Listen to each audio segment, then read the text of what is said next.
buen aprovechado el almuerzo. Gracias de nuevo a Noxgard por el almuerzo.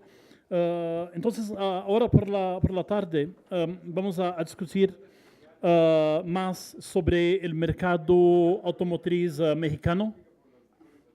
Y empezamos la tarde con una presentación del señor Eduardo Olivares Lechuga sobre una visión general de las normas actuales y futuras de emisiones en México. Eduardo es coordinador de asesores de la Subsecretaría de Planeación y Política Ambiental de la Secretaría de Medio Ambiente y Recursos Naturales, Semarnat. Okay. Gracias. Donde ha contribuido para la creación de la Estrategia Nacional de Cambio Climático y el Registro Nacional de Emisiones para el reporte de emisiones de compuestos de gases de efecto invernadero, entre otros proyectos. Y antes, Eduardo fue ingeniero ambiental para Ford Motor Company y Volvo Buses de México. Eduardo está... No está. Ah, sí, perdón. Entonces, gracias por venir. Y no lo sabía que estaba sustituyendo. Sí, por favor. Gracias. ¿Se llama? Leticia. Sí, gracias, Leticia. ¿Puedes cambiar slides acá? Ok. Y el pointer. Ok, gracias.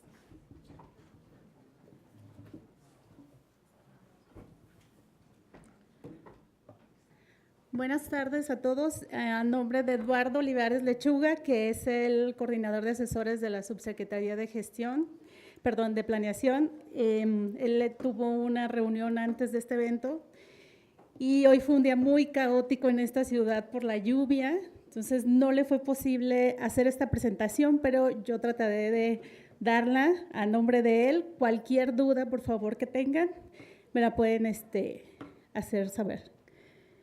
Muy bien, pues yo les voy a compartir un poco la visión desde el punto de vista a un gobierno en este país, sobre la visión que tiene sobre las normas actuales para vehículos nuevos en planta.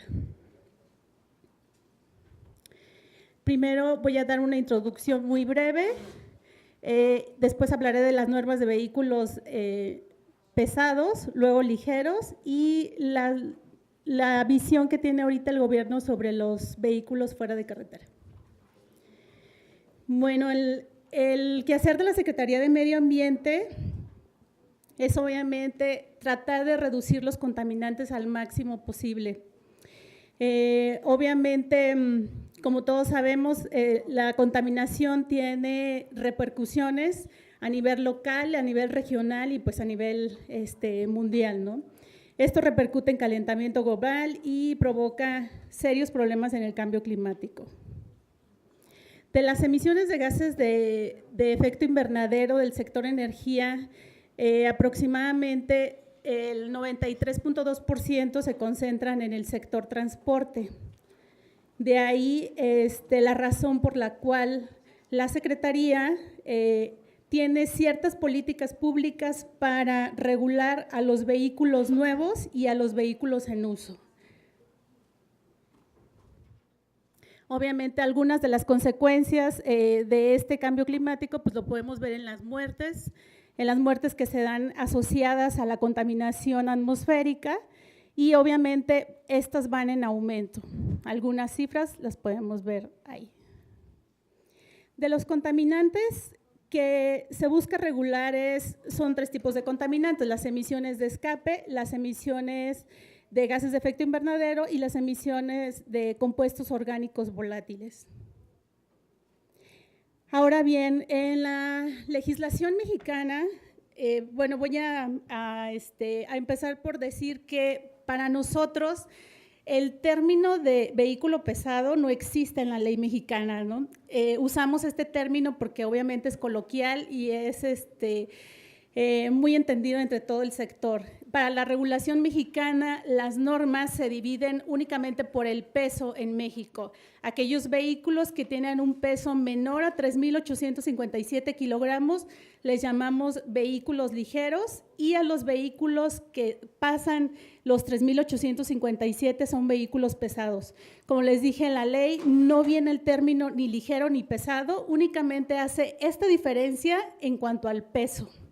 Ahora bien, la norma actual de vehículos pesados es una norma, bueno, dentro de las emisiones que buscamos regular, obviamente están el monóxido de carbono, los hidrocarburos, los óxidos de nitrógeno, material particulado, entre algunos de ellos.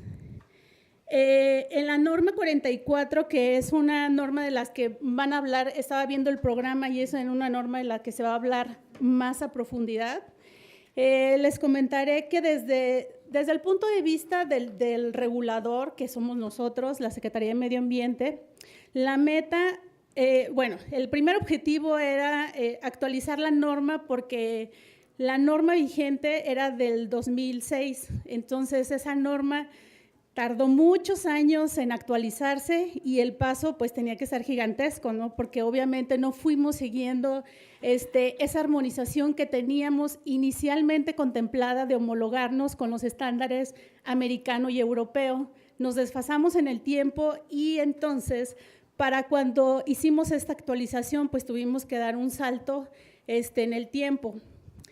¿Cuáles son los estándares a los que nosotros aspiramos? Pues es llegar al EPA 2006 al EPA 2010 y al Euro 6. Estas son nuestras ambiciones para esta norma.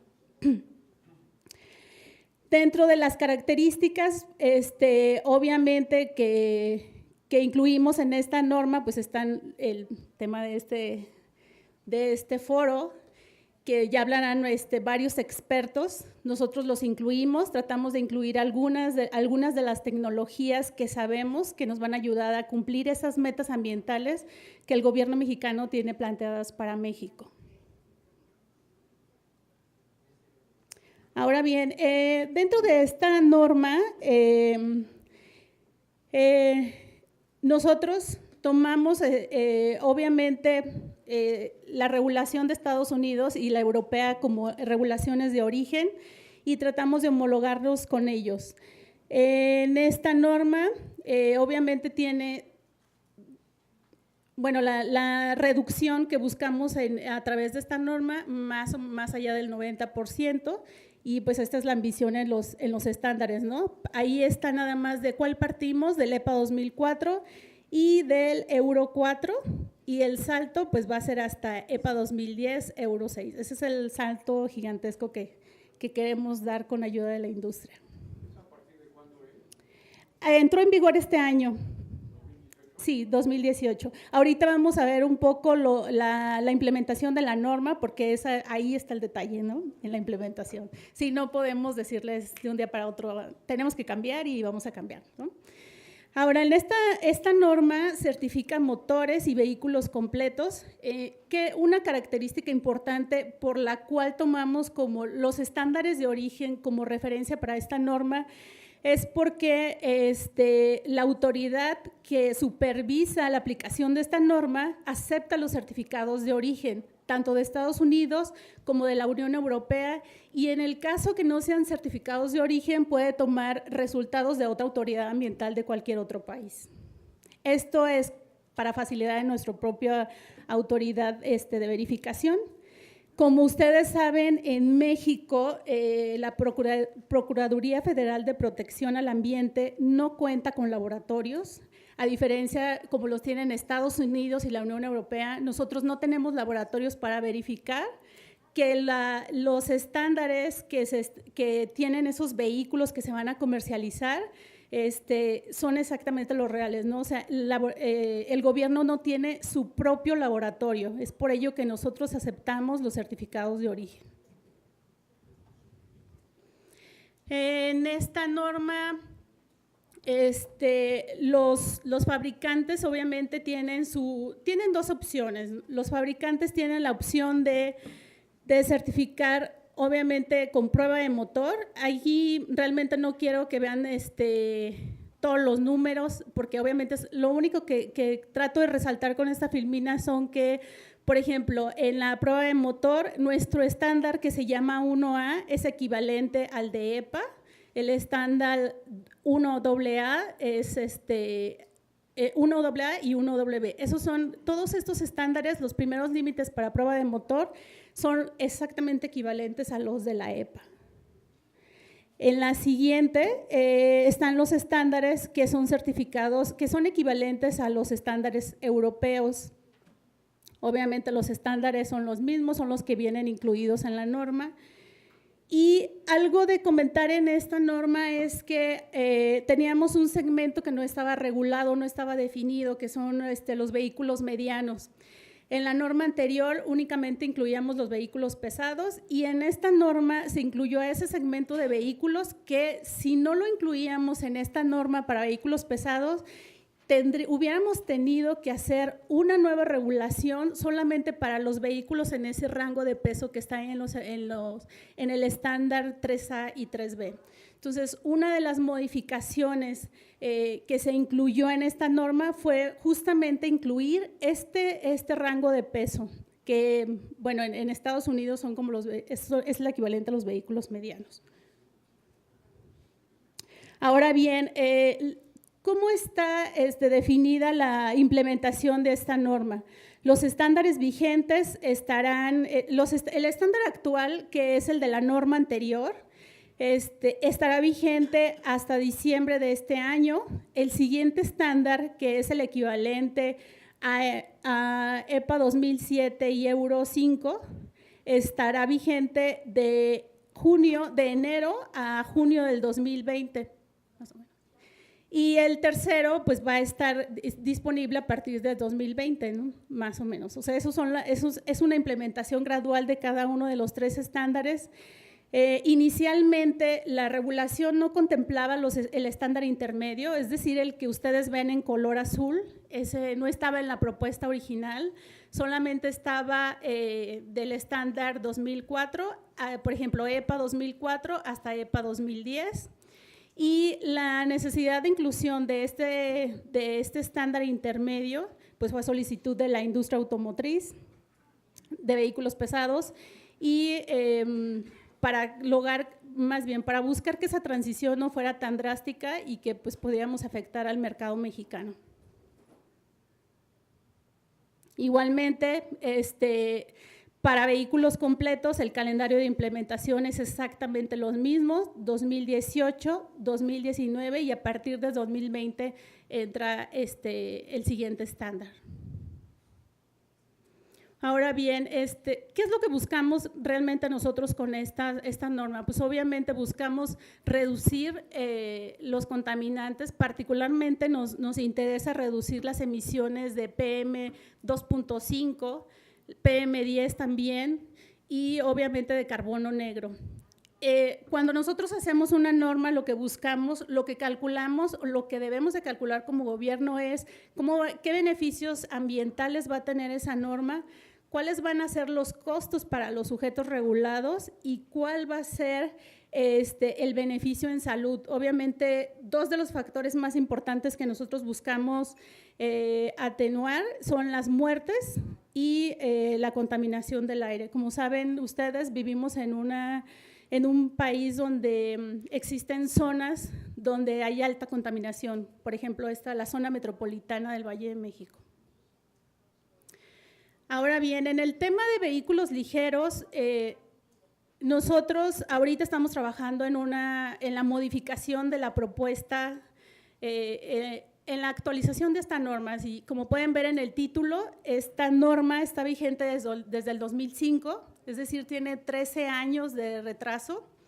Y esta norma, más o menos estamos situados un poquito antes del Tier 2.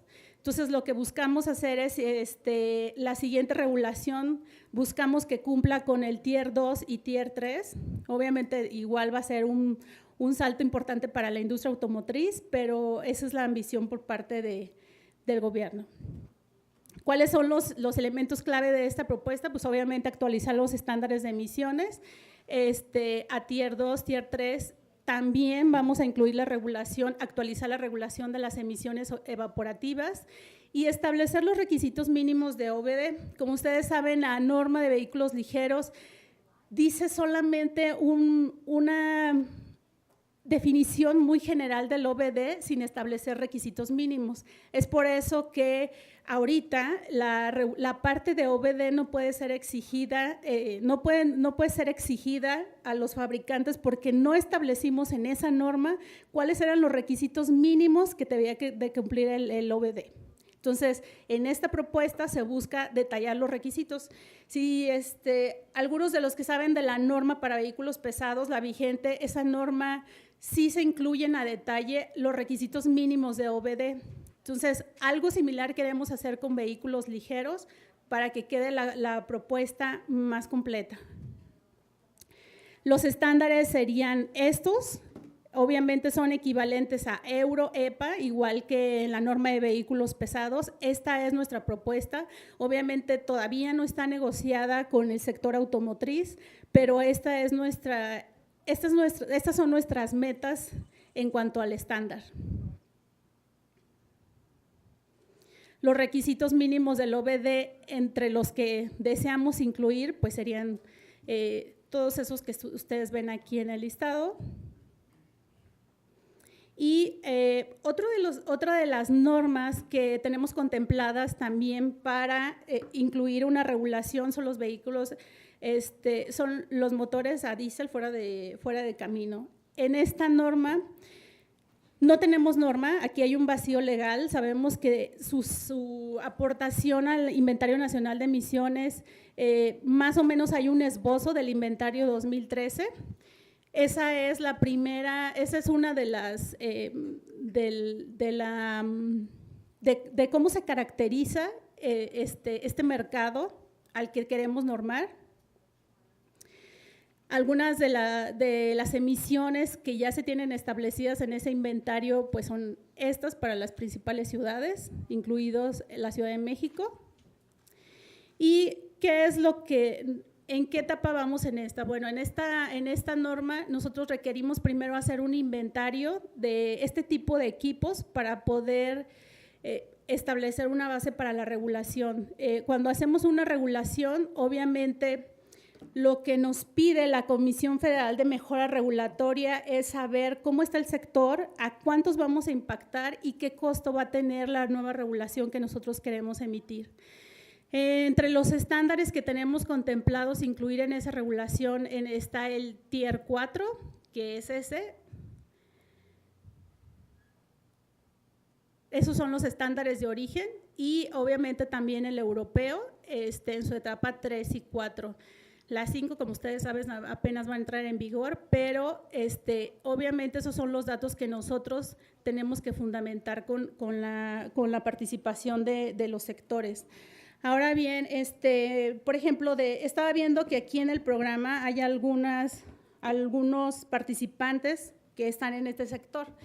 En ese sentido, por ejemplo, nosotros cuando hacemos un planteamiento, lo primero que hacemos es decir, bueno, cuáles son el estándar que nos interesa incluir en las normas y en base a ello tener nuestro anteproyecto de norma. Cuando ya tenemos el anteproyecto, invitamos a todas aquellas personas interesadas en participar en esta regulación para que nos apoyen con sus datos, con sus cifras, porque para nosotros es la parte más complicada de una regulación es encontrar el fundamento y, por ejemplo, todos aquellos datos que nos ayudan a nosotros a definir esa regulación.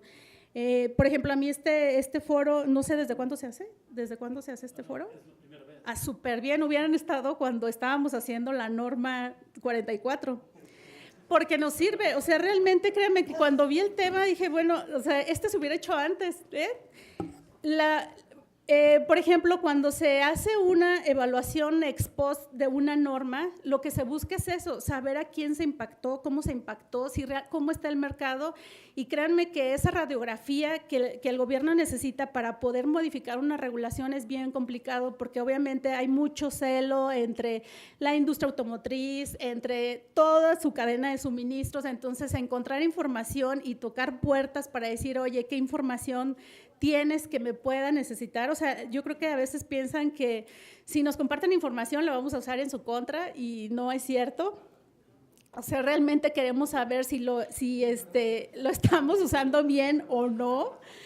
Entonces, pues me parece maravillosa la idea de este foro, porque solo así, generando datos y compartiendo, es cuando realmente te das cuenta si la regulación está bien o qué opina el sujeto regulado. A veces la información se hace llegar a través de cámaras y asociaciones, y no es de primera fuente. En ocasiones todos los que participan nos llega como solamente una partecita de la información. Entonces yo sí los invito a que si ven una regulación que a ustedes les interese, se acerquen, compartan su información y sobre todo, o sea, nos den la opinión. Por ejemplo, nosotros podemos poner un estándar muy exigente, pero si ustedes nos dicen cuáles son sus barreras para la implementación de eso, pero no nada más que me lo digan o no lo digan de voz, sino con números, con cifras, con evidencias, eso nos sirve, porque no es lo mismo hablar que tener evidencias, ¿no?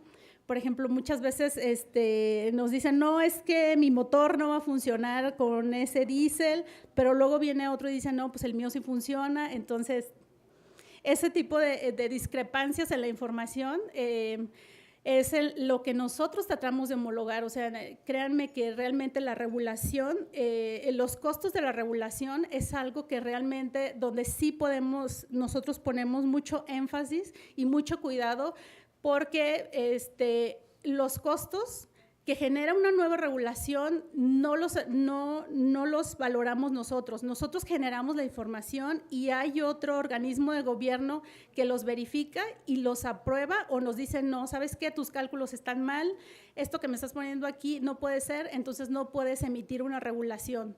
Entonces, por eso es importante que compartan información, que se acerquen sin miedo, ¿no? Para poder tener una regulación más sólida. Sería todo. Muchas gracias.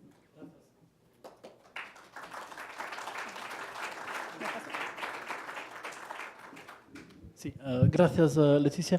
Tenemos tiempo para una o dos preguntas. ¿Alguien tiene alguna pregunta?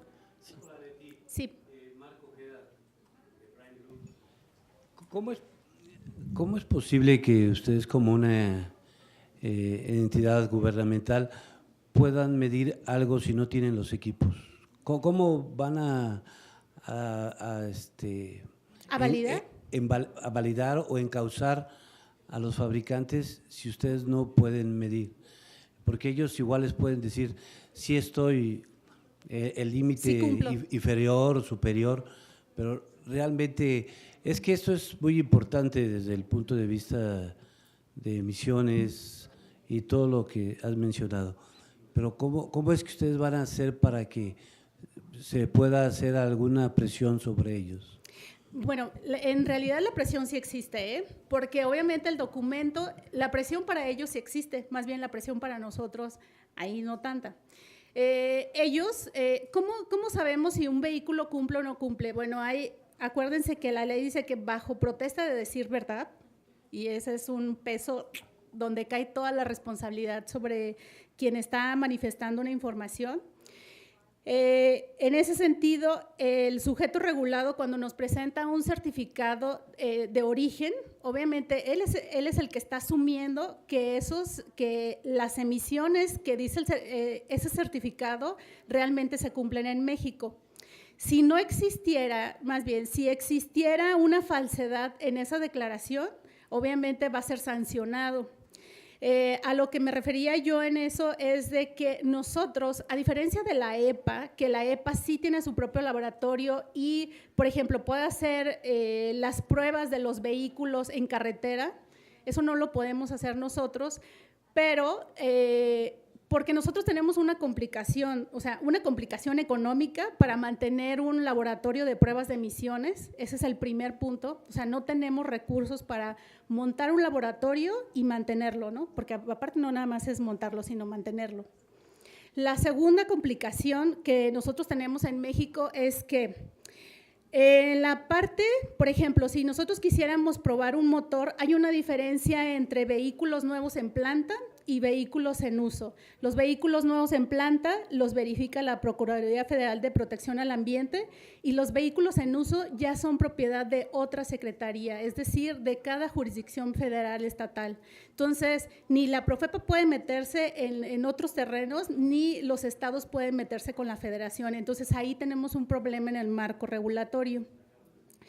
Y finalmente, lo que yo te comentaría es que efectivamente, o sea, nosotros tenemos ahí una falta, un vacío para poder completar ese cumplimiento y esa verificación de la regulación. O sea, sí es un elemento que nos hace falta. O sea, tener laboratorios de la propia autoridad es algo que no tenemos. O sea, lo validamos, la validación es documental. En el caso de vehículos ligeros, los validan en planta, pero tenemos ese problema, o sea, que nosotros como autoridad no tenemos nuestro propio laboratorio. Estás en lo correcto. Yo creo que ese es un elemento importante. ¿Qué tal? René Chávez de Mantra and Voces. Me quedé con una duda con respecto a la NOM 042. Sí. ¿Esa a qué se refiere? Perdón, ¿es vehículos ligeros o es fuera de carretera? No, son vehículos ligeros. Esos son vehículos ligeros nuevos en planta. Esa es nuestra propuesta, no está negociada todavía con la industria automotriz, pero esa es nuestra propuesta de regulación para la siguiente etapa. O sea, que ya hace falta, ¿no? O sea, si te fijas, tiene 13 años de desfase esa norma. Entonces, esa norma sí va a necesitar una cirugía mayor. Ok, y para fuera de carretera, ¿cuándo podría estar emitida o algún proyecto de norma? Mira, en esa norma nosotros ya trabajamos para que el ciclo normativo de toda regulación en México es que primero deba ser inscrita en el Programa Nacional de Normalización. En este caso sería inscrita para el Programa de Normalización 2019. Nosotros hicimos la solicitud, todavía no sabemos si está aprobada, pero una vez que es inscrita en el programa, nosotros tenemos que tener un anteproyecto y más o menos entre el anteproyecto y la publicación de una norma se lleva como 2 años, ¿sí? Pero ese es un tema nuevo que no tenemos norma y que queremos registrar como un tema nuevo. Entonces, si están interesados, por favor, acérquense. Sí, muchas gracias.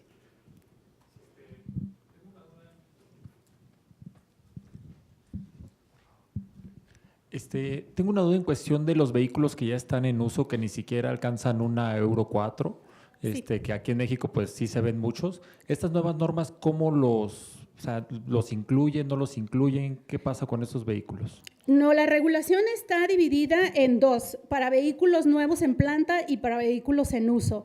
Los vehículos nuevos en planta son todos aquellos que apenas se van a comercializar o enajenar por primera vez, y los vehículos en uso son tema de las normas en circulación. Por ejemplo, todos esos vehículos a los que tú te refieres entrarían dentro de la regulación de la norma 167. Porque esos son límites para que ya no le aplican a un fabricante, naturalmente, eso le aplican a un particular, y esos, además de que le aplican al particular, esas normas las tienen que aplicar los gobiernos locales. Semarnat únicamente publica en la norma, pero quien realmente decide ejecutarla o no son los gobiernos estatales. Por ejemplo, en este caso la Ciudad de México, ¿tú vives aquí en México? No, soy de San Luis. Por ejemplo, en ese caso, la Ciudad de México lo que hace es que toma los valores que ellos consideren y en base a eso los somete a otro programa, como el programa de verificación, y los hace obligatorios. Si tú te fijas en el programa de verificación vehicular, no se aplica la norma a la letra como está. Entonces, ellos tienen ese derecho de poder aplicar la norma en su jurisdicción como ellos consideren. Por ejemplo, si algún gobierno local quisiera hacer su propia norma, lo puede hacer. o si puede tomar la de la federación, también lo puede hacer. O sea, esa es decisión de los gobiernos locales. Pero respondiendo a tu pregunta, entonces los vehículos en uso son tema de las normas en uso, entonces son otra categoría. Nosotros tenemos paquetes regulatorios para vehículos nuevos en planta y para vehículos en uso.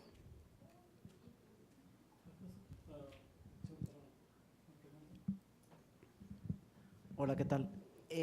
Buenas tardes. Buenas tardes. No, ¿cómo van a evitar o qué plan tienen para que no pase lo que nos comentaban de Rusia o China o así, que los vehículos sean alterados y que al final la regulación pues salga contraproducente o sea, que al final haya más vehículos ¿Que haya como recall o en los nuevos o en...? O sea, en los nuevos vehículos, lo que nos estaban explicando, que hay maneras de Alterar. burlar el sistema para que Claro. no te detecte que se necesita el AdBlue y que al final lo que nos estaban platicando es que los motores que están diseñados para el AdBlue, cuando no usan AdBlue, son más contaminantes, digamos, que tecnologías anteriores. Entonces, Por supuesto. ¿qué estrategia están pensando para, pues justamente, que sea como en Estados Unidos y no como en Rusia o en China? Pues fíjate que justamente para eso se aplican las normas de circulación. Es decir, cuando tú ves que hay demasiadas fallas en ciertos vehículos, quiere decir, ahí hay un foco rojo, ¿no? Quiere decir que algo está, alguna falla, o tenemos una regulación, alguna falla en la regulación, o algún fabricante también está haciendo algo que no debe hacer, ¿no? Entonces, digamos que esas son una de las pistas que se toma la Procuraduría y dice, a ver, aquí hay algo raro, vamos a investigar un poco y empiezan a hacer como sondeos. Por ejemplo, lo que hace la Secretaría en esos casos es que empieza, si detectamos alguna falla o alguna inconsistencia en algo, lo que podemos hacer es mandar a hacer estudios y ver qué está pasando, ¿no? Antes de cambiar la regulación, porque imagínate, a lo mejor nada más puede ser un problema de un productor o pueden ser todos, no lo sabemos. Entonces necesitamos discernir esa información para ver qué está pasando, ¿no? Si es una persona, si son todos, si tenemos que incluir algo más en la regulación. Cuando se tiene que incluir algo más en la regulación, pues obviamente eso es obligación de nosotros y tenemos que modificar una norma. Ese es el proceso que se sigue. Como por ejemplo la falla que te decía de la norma vigente para vehículos ligeros que no establece requisitos mínimos de OBD. Entonces, el problema no es que los vehículos no estén pasando la verificación y que si tienen que tener OBD o no. El problema es que nosotros tenemos un vacío en la regulación, entonces tenemos que completarlo.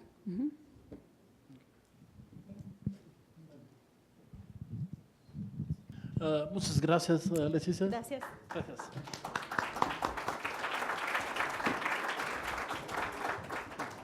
Y ahora la segunda presentación, quedamos en el mismo tema, pero con el punto de vista de los productores de autobuses, camiones